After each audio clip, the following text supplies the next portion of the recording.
On Real Estate for Real Life podcasts, we sit down with standout business leaders to unpack what's actually working. How they scale, lead teams, win clients, and build businesses that last. We're your hosts. I'm Courtney Gauchman. And I'm Ryan Wilson. Thanks for tuning in. Welcome back to Real Estate for Real Life. I'm your host, Courtney Gauchman, and I have a new co-host with me today, filling in for Ryan Wilson, Pam Foley. Thanks for coming in. Thanks for having me. Excited to be here. Yeah, and thanks for bringing a guest with you, too. So we have an amazing guest as well. From corporate burnout to building a business from scratch, we have the founder of Big Little Pies, Lauren Sherlock, here with us. Hi, so happy to be here. We're thrilled to have you. So excited that you're here. So we're excited to learn a lot about how you left the corporate world and started building this amazing Big Little Pie business. Tell us, it kind of starts with a story of you being on a flight, right? You were a consultant. I was a consultant working for, it was a nonprofit. I was working with school districts across the country, and I was coming back from this trip from Texas. I had been previously a consultant in the for-profit space, made the shift to the nonprofit space thinking that that would be more fulfilling, but ultimately, a lot of it was still moving numbers around on a page and making a lot of PowerPoints. So I was on this flight and feeling pretty burnt out from my job, pretty uninspired, and I was scrolling through those sort of like in-flight entertainment offerings and stumbled upon this 90-minute video on how to make the perfect pie crust. I've always liked to bake, but had not mastered pie. And I was like, all right, I'll watch like 10 minutes of this. Watch the full 90 minutes, go home, make my first pie crust and my first great pie. And in the video, she says, and with the scrap dough, you could make like small pies on the side. And I did exactly that. Sort of was like, wait a minute, these pies are even better than the big pies. You get the perfect ratio. It gets the right amount of sort of crust to filling to crispiness. And I was like, wait, we have cupcakes, we have munchkins. Where's the mini pie? And that was the inspiration for the business. So now, 2 years in, I've been making this mini pie business, Big Little Pies. That's amazing. First of all, the ratio thing is completely accurate, right? Plus, you don't feel nearly as bad if you have like a little bite-sized pie versus like who buys a whole entire pie. That's what I'm saying. Yeah. You got portion control, then you get a variety of flavors. Yeah, you don't need a whole pie. Brilliant. I love it. I also grew up on table talk pies. So I haven't had one of those since I was little, right? So when you brought these in and I got to try them, I was like, wow, this is like a homemade, incredible version, not one of those like preservatives, like filler, like all the stuff that when you were a kid, you don't even realize how it's not real. It's a little personal pie. Exactly. And like, I don't want the Worcester mob coming after me with table talk. Yeah. But yeah, this is a little bit of a different thing. Definitely a difference, right? Like no shade to table talk. Like I think that was the OG of mini pies, right? Yes, exactly. But you're just bringing a higher caliber and a more like luxury brand of mini pies. Yes, exactly. So I love that. What I want to circle back to though, and this is, I think, to me, the most intriguing piece of your story. Everyone has these moments of saying, I'm burnt out in my job, whether it's a corporate job or whether it's entrepreneurship, whatever it might be. We all have these ebbs and flows of burning out because I think that's just the way the world is right now, right? Like we don't get to shut off our businesses. We have cell phones attached to us at all times. We have emails coming through all hours of the night. And every business now can just get to that level of burnout. What gave you the courage and the confidence, though, to finally say, I'm going to quit my full-time job and take this on full-time? Like, how did you really get to that level of transition? Yeah, it was a few things. The first thing was I turned 30 and I was like, oh my God, what am I doing with my life? Like, I have a very supportive partner. We don't have kids, but I sort of was feeling like it's never going to get easier than it is right now. So, like, let's try it. The other big thing was I found Commonwealth Kitchen, which they are a shared commercial space in Dorchester.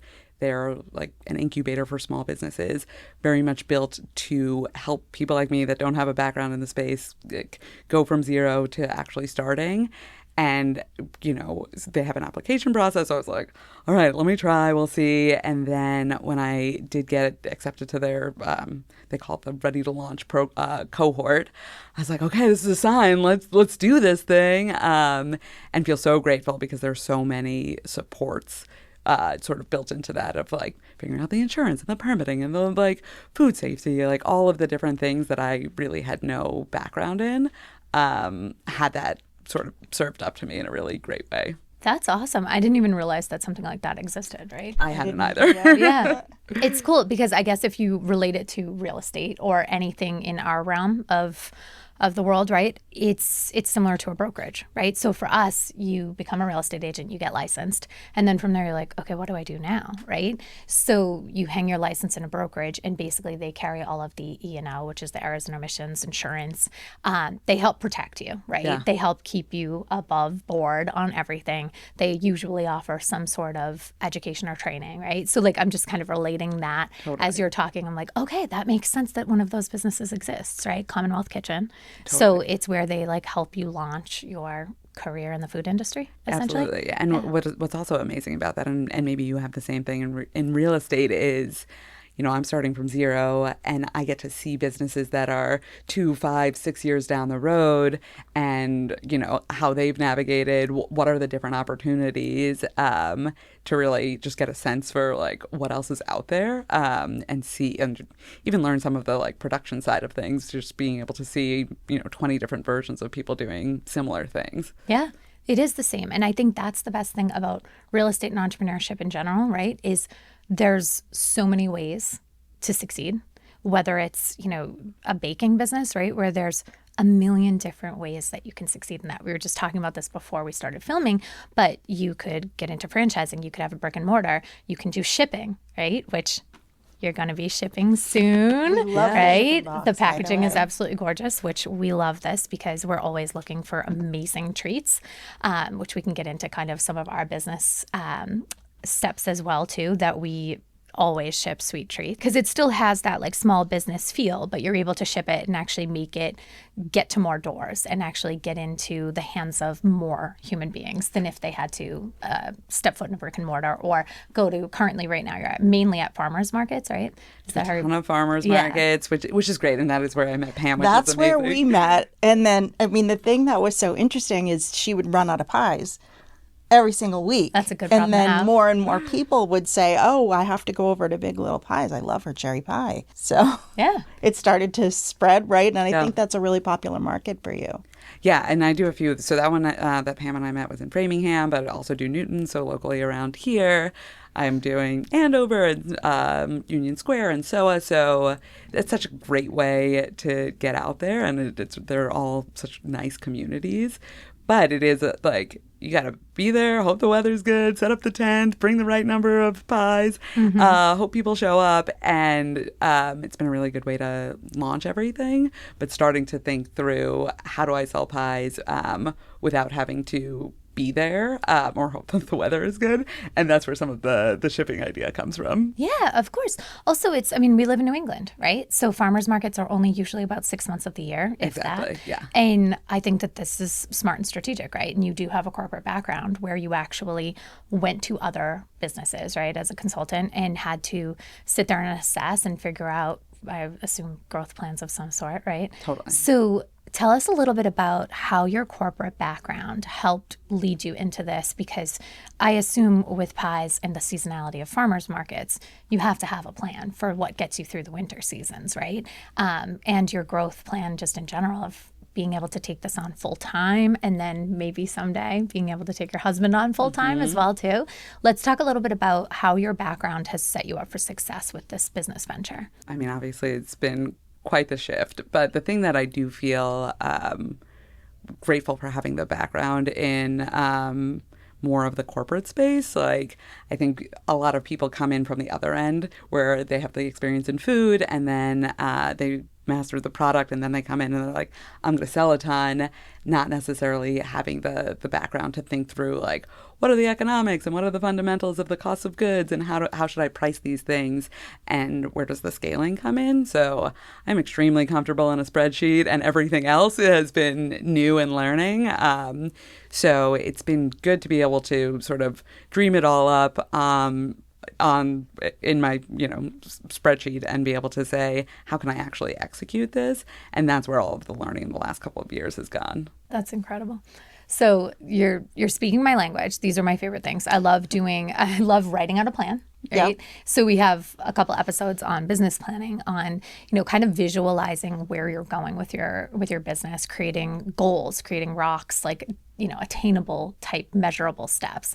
What are some of the things that you have to do as an entrepreneur to make sure that you're able to actually sell out at these farmers markets? I want to hear every detail from like how you guys are marketing, like from the logos to how you actually, of course, like you're selling at a farmers market and everything, but like how did you get your foot in the door with the farmers market? And then from there, what do you do in the winter months? Like, because we have seasonality in our business too. So Yeah, we do. a lot of entrepreneurs that have that, especially in the New England area where we have 4 seasons a year, it's like you have to actually forecast so much differently than maybe a state that doesn't have those types of massive fluctuations. For us too, I'm sure this affects you as well, but the school year, right? So the school year is huge. When kids are back in school, things slow down, right? Because our customer, usually, like a lot of them have children, and when the children are busy, our business slows down substantially. So tell us a little bit about how you're navigating that type of stuff in your business. Yeah, such a good question. And it's like sort of the crux of it all and very much still figuring it out. But, I started in May of 2024. So that was really the perfect time to say that is when the farmers market season starts. And what's good about those is you can apply and get accepted. And then there's like plenty of hoops to jump it through as far as like getting permitted and paying the vendor fees and figuring all of those pieces out. But again, that's something that has been so great to have the community at the kitchen where you hear from people of like, make sure you talk to this health department and like this market is really good. Like I had no sense that like there's like different quality of farmers markets. I sort of it was all new to me. So that was a great way to launch and be able to sort of test the market, see if people were even interested in the product. And then from there, sort of each year starting to layer on a new piece. So, I have my wholesale license, so that also opens up doors with selling to different retailers as well as caterers. So one of the opportunities that I have last summer, I worked with gourmet caterers, and they're the preferred caterer for the Boston Symphony Orchestra and the Tanglewood. So in the summer, they have these beautiful picnic boxes. They sold my pies in their beautiful picnic boxes at Tanglewood. And we're planning on doing that again this summer. So things like that, where it's just like opportunities start to take shape in a way that I hadn't totally anticipated. And now, 2 years in, really trying to drive towards, like, I do want to get to that storefront. So thinking about how do all of these pieces fit together, where it's farmers markets, it's holiday markets, it's working with different wholesale partners, and then really trying to scale up the personal catering side.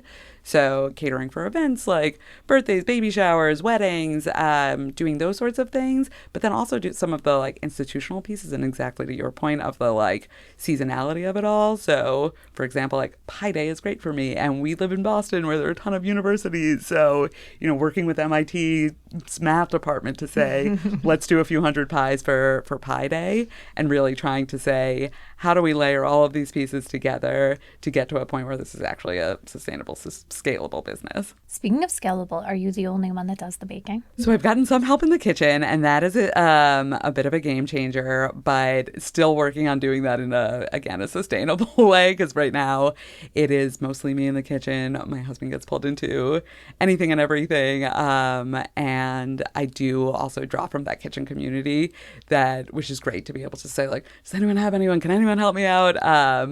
But for a long time, it was just me, and I'm just starting to get some more regular help in the kitchen. Amazing. What's been the hardest part so far of entrepreneurship? I think it is the every decision is mine. Right now it is mostly just me. So nothing moves forward unless I'm moving it forward. And sort of, I think that sort of decision fatigue can come in of the like, what does the logo design look like? Which markets am I doing? Did I make sure that I applied for this permit? Should I go for shipping? It's all of the sort of big and little decisions that are up to me, which is, of course, like what I've decided, like that's what entrepreneurship is. And it's the thing that is, I think, the hardest and thinking about like managing the finances in a way that this is actually going to be a real business in a way that, exists beyond just the me of it all. I love that you admit to that because I do think that it's funny, right? Like everyone that gets into entrepreneurship, a lot of it has to do with the fact that you want to be your own boss, right? Totally. You want to be the one in control of making all those decisions and control of your future. And I do think that that's one of the most attractive pieces of entrepreneurship. I think that's why Pam and I chose to be in a business that gives you a lot more of an entrepreneurial feel. However, we're also on a team. And I think a huge reason is because it's also nice to bounce ideas off of people and not be solely responsible for every single decision, right? So I think that there's like such pros and cons to that. And I think that that's just all in how you manage it, right? So right now you're starting to figure out, potentially probably getting some sort of support and help, whether it's social media and marketing help, which right now you have from your husband, or support in the kitchen. So I think it's one of those things where I love that you admitted that that is what's hard, because I think a lot of people, like, it's the sense of pride. I get to make every decision on my own. I don't have anyone to report to, but it's also like, but that is exhausting. And you really do get to a point where it's like, is that the best use of your time, right? Because some decisions are so small and they could just be a standard operating procedure, right? Which is what we do. We try to say any decision that should just be like an SOP, we're going to just put a process in place because it prevents the decision fatigue, right? So I think that's kind of what it sounds like your business is next up for, is starting to create some of those SOPs if you haven't already, and starting to say like, let's just put a process in place. So now there is no decision fatigue because you don't even have to think. You know what the decision is because you've already put a process in place. And that's kind of what we had to do with our business as well too. It got to a certain point where it's like, all right, we face this every single time, right? Or every single season or whatever happens. And it's like, why don't we just put a playbook in right here? And now we just know this is what we do when this happens, when this occurs. And I do think it helps prevent that decision fatigue because I completely understand what you're explaining. And again, I love that you actually admitted that that's the hard part. Yeah. Are you busy? Do you want to be the COO of Big Little Pies? I feel like you have exactly the right approach to all of those things. Yeah. No, I mean, I have a little extra free time. I could definitely throw this in. Most people don't realize how difficult it is to run a business. It's a business. It's not like, we're selling houses, right? But it's a business. And you're selling pies. It's not as simple as I'm baking the pies and going to the farmer's market, right? There's so much more involved. And now you're a business owner, right? Totally. So that's where all the challenge pieces come in. Exactly. And I certainly before I started this, like I would go to the farmer's market and it just appeared. And like there are tents, there are people selling their stuff. And like, I guess that happens. And hadn't thought about any of the like, oh, these are people that are really serious about running a business and are trying to grow that and doing it in a way that is much more than just a hobby. Yeah. So from there, right, obviously you're utilizing mainly the farmers markets to get in front of a lot of people, right, to start to make a splash, make a name for yourself. What are other ways? So once you have people at the market, what are other ways that you're connecting with the clients that have now tried your pies and love them? Yeah. And how are you staying top of mind for them? Because, obviously with the shipping, you're trying to make your pies more accessible, right? Because I had said to you, like, we tried them. And now if I can just order them and ship them to anyone and everyone, like, to me, that's the ideal scenario, right? Because I can't go to a farmer's market every Saturday or Sunday. So tell us kind of like, what is the, like for us, we have a client retention plan of how we stay in front of people. What do you kind of do after that? Like, is there any way that you try and stay in front of them? Yeah, it's hard. And that's such a good question. And it's a thing that I'm certainly working on. Like, I do have a newsletter and a subscriber base. I send out emails. And because of the seasonality, it is sort of a fun, like, oh, yeah, now it's a year later and we're back and we're doing the weekly thing. But I think that's exactly right of how do I, building out the muscles so that it is more than just I'm standing in front of you, buy my pies.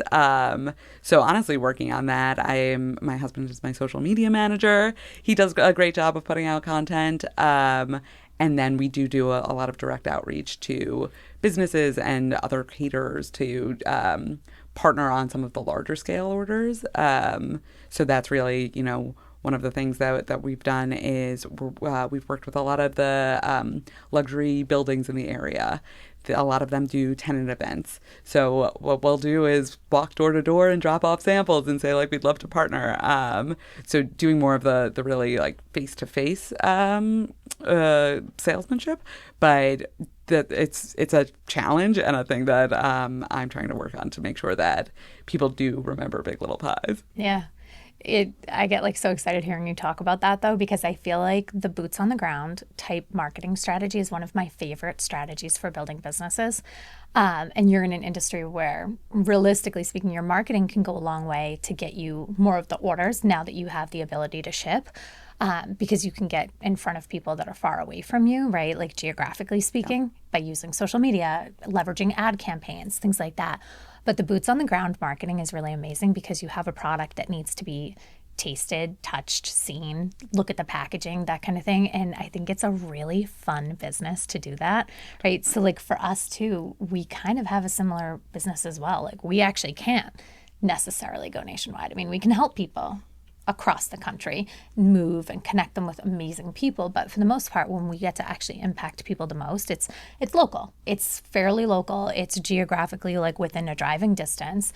And for us, the fun stuff comes from partnering with local businesses, partnering with the apartment complexes you're talking about, or the different corporate companies. I like small businesses personally because I just think it's such an amazing concept to collaborate and just like share their business in front of our audience and vice versa.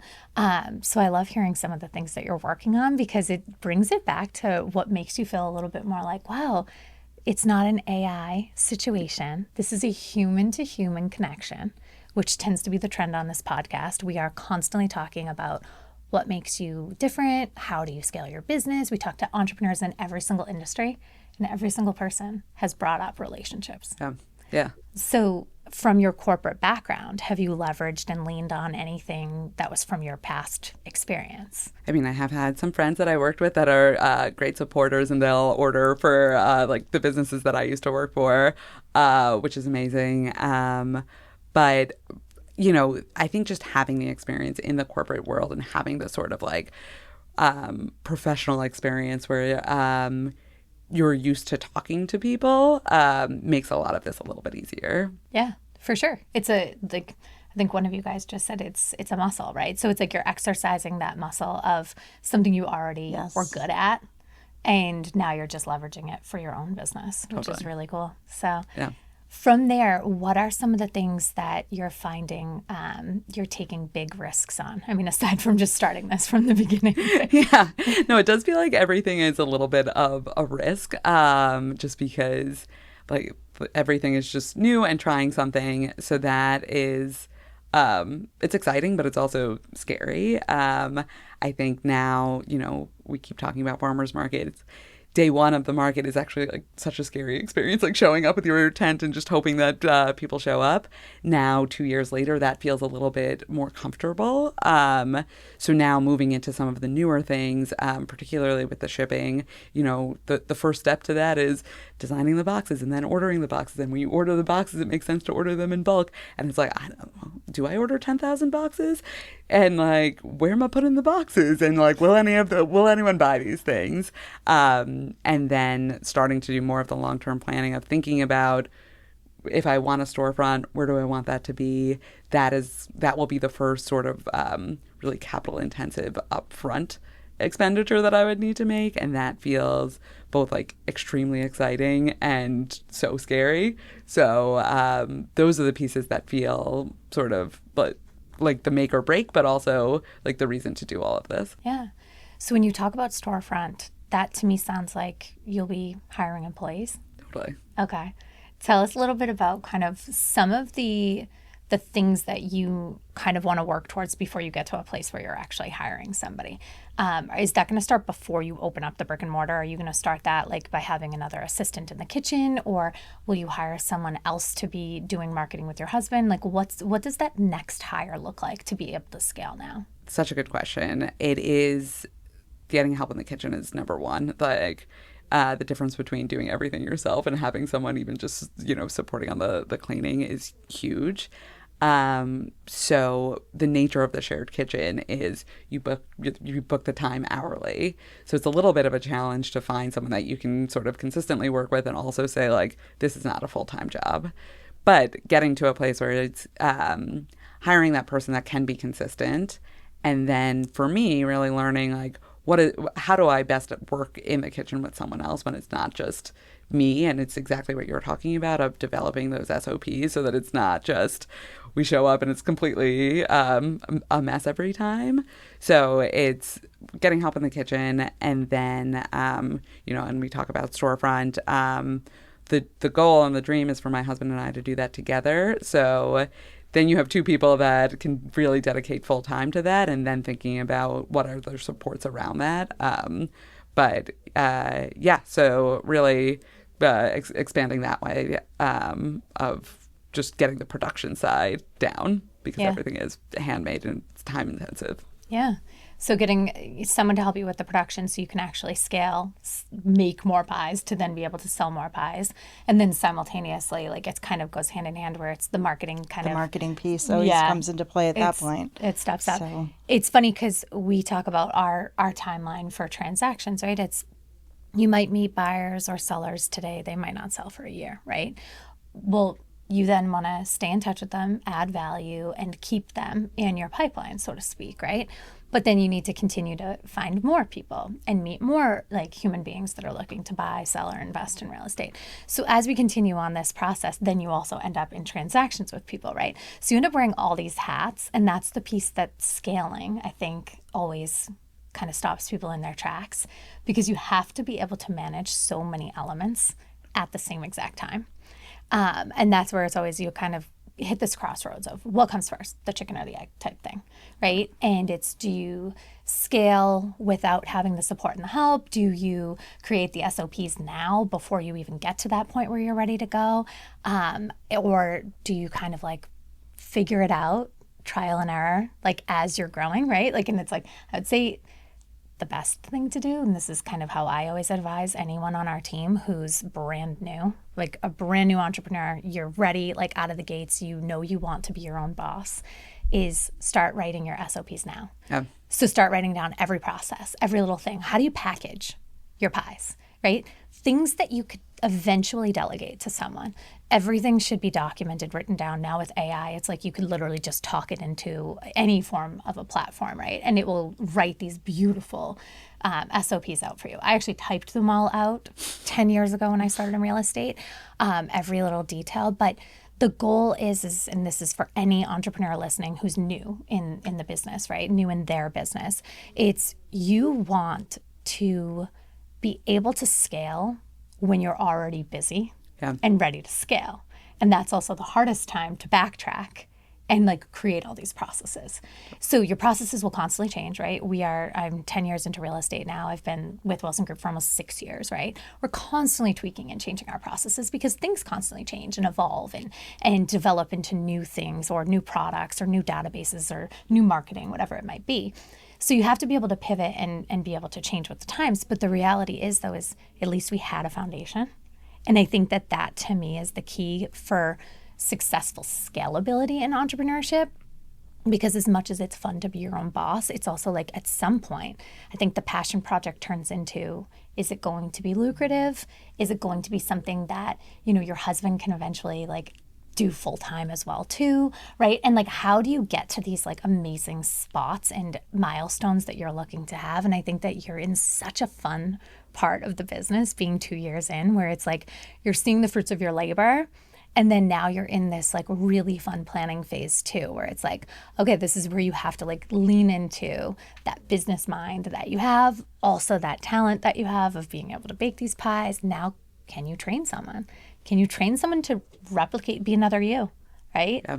And that's the part that I think it's the trickiest, but the most fun. Yeah, and always being innovative and thinking about where you're going next, right? We have to do that every day. And it's always like keep up with the next trend of marketing, right? And social media and Your favorite things, basically. my favorite things. Yes. Yeah.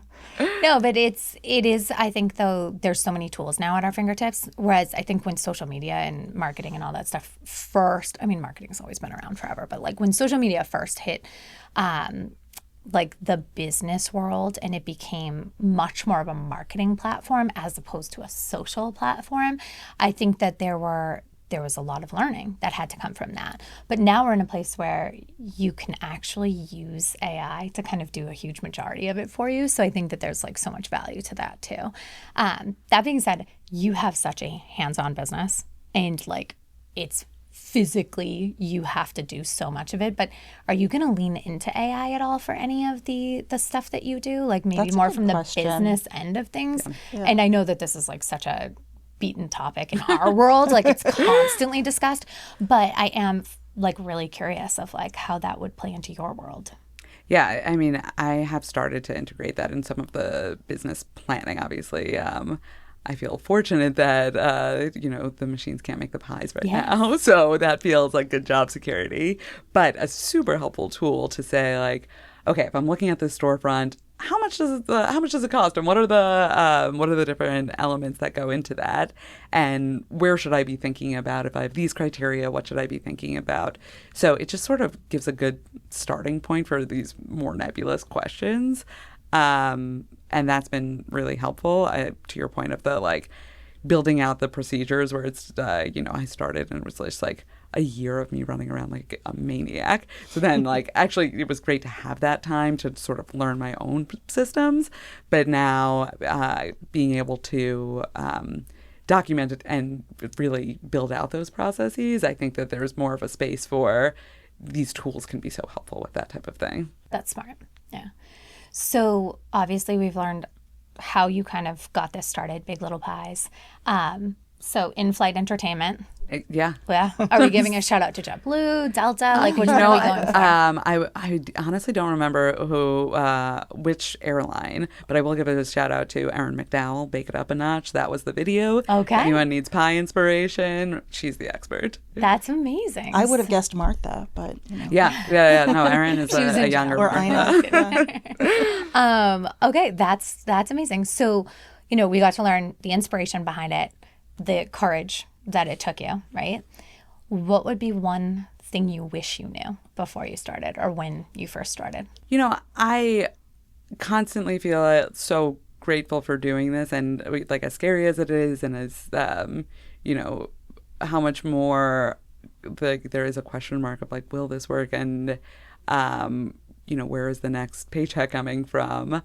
I feel like I wish that I had started only sooner, because I'm wearing a hairnet, I'm scrubbing floors, and I'm so much happier than when I was sitting at my pretty cushy desk job. So no, it's all a learning process, and that's been good along the way. So no, I just I wish I could know if this is going to work, but that's what the journey's for, I guess. Well, it seems to be working so far. So far, so good. Yeah. Yeah. And then one thing that you said at the beginning that I really love this is you said, you're 30 or early 30s, right? Early 30s. Early 30s. I'll say early. Yeah. But you said something that I loved the way you worded it, because it does kind of show, I think entrepreneurs have to be somewhat on the optimistic side, right? Like for us, we take a personality test before people join our team, right? And it's very helpful though, because one of the big things that will kind of be indicative of your success is how optimistic are you? Really? Because you have to get up and believe in yourself every single day. But you said it's never going to get any easier, right? Like you're at this like amazing phase where you have a husband, you have a support system, right? So you have like an amazing support system at home. You have some experience under your belt, and you don't have children yet, right? So ultimately you knew that this was a time to capitalize. And I love hearing that the biggest like thing you wish you knew was you should have started sooner. Yeah.